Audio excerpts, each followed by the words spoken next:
वज़ीर बल्दी नज़्म के.टी. रामाराव ने अपने वादे के मुताबिक आज ट्रेन फायरिंग में शहीद हैदराबादी नौजवान सैयद सैफुद्दीन की बेवा अंजुम शाहीन को सरकारी मुलाजिमत की फराहमी से मुतालिक एक ऑर्डर कॉपी हवाले की।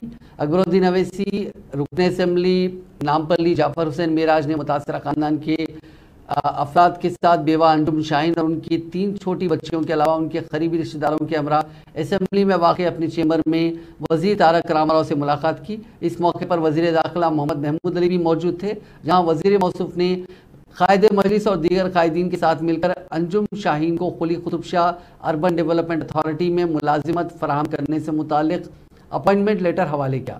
इसके अलावा KTR ने अपने वादे के मुताबिक 3 बच्चियों के नाम पार्टी की तरफ से 6 लाख रुपए का चेक भी हवाले किया। साथ ही उन्होंने शहर के जियागुड़ा इलाके में मुतासरा खानदान को डबल बेडरूम मकान अलॉटमेंट का लेटर भी हवाले कर दिया। इस मौके पर जांबाग नौजवान के छोटे भाई सैयद यूनुस और उनके मामू मौलाना मुफ्ती हाफिज वाजिद पाशा भी मौजूद थे।